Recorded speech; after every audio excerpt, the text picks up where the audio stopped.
दान का पाप। संत कबीरदास जी की कहानी। कबीरदास जी के जीवन का एक प्रसंग है। संत कबीर अपनी रोजी रोटी चलाने के लिए कपड़े बुना करते थे। एक बार दोपहर के समय जब कबीरदास जी कपड़े बुनने में लीन थे, तभी उनके द्वार पर एक भिखारी आया। भिखारी बड़ा ही भूखा प्यासा मालूम होता था। भिखारी को देखकर कबीरदास जी को बड़ी दया आई और उन्होंने उसे ठंडा पानी पिलाया। भिखारी कई दिनों से भूखा था, इसलिए उसने कबीर जी से कुछ खाने को मांगा। उस समय कबीरदास जी के पास खाने की कोई सामग्री नहीं थी। कुछ सोचकर कबीरदास जी ने कहा कि मित्र, मेरे पास तुमको खिलाने को भोजन तो नहीं है, तुम मेरा ये ऊन का गोला ले जाओ और इसे बेचकर अपने लिए भोजन का इंतजाम कर लेना। भिखारी ऊन का गोला लेकर चला गया। रास्ते में उसे एक तालाब दिखा। भिखारी ने ऊन का गोला निकालकर उसका एक जाल बनाया और तालाब से मछली पकड़ने की कोशिश करने लगा। संयोग से उस तालाब में काफ़ी सारी मछलियाँ थीं, अतः उसके जाल में कई मछलियाँ फंस गई। अब तो वो भिखारी शाम तक मछली पकड़ता रहा। काफ़ी मछली इकट्ठी हो जाने पर उन्हें बाजार में बेच आया। अब वो भिखारी रोजाना तालाब में जाता और ऊन के जाल से खूब मछलियाँ पकड़ता।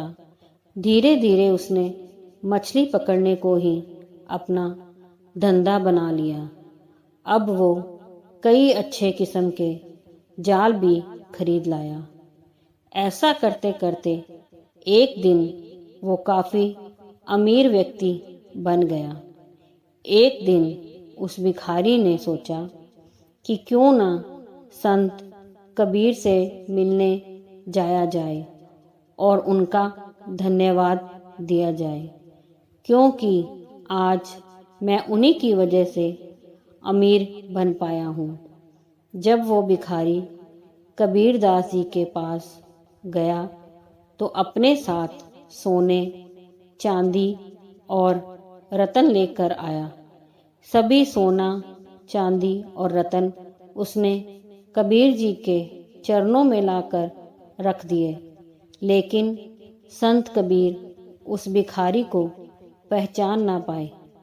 तब उस भिखारी ने सारी पुरानी बात याद दिलाई कि आपके ऊन के गोले की वजह से मैं आज इतना अमीर हो पाया।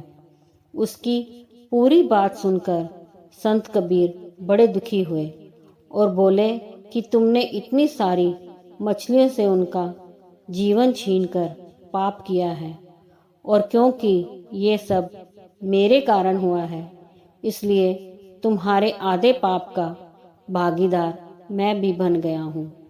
संत कबीर से उस भिखारी द्वारा दिया गया सोना, चांदी और रतन को वापस लौटा दिया और उस भिखारी को भी पुण्य कर्म करके पश्चाताप करने का उपदेश दिया। मित्रों, हमें असहाय लोगों की मदद करनी चाहिए। दान करना सबसे बड़ा पुण्य है, लेकिन ये पुण्य तभी मान्य है जब आपका दान अच्छे कामों में इस्तेमाल हो। बुरे कामों के लिए दिया गया दान भी पाप के समान होता है और दान देने वाला भी उस पाप का भागीदार बनता है। दान दे, लेकिन सोच समझकर, ताकि आपके दान का दुरुपयोग ना हो।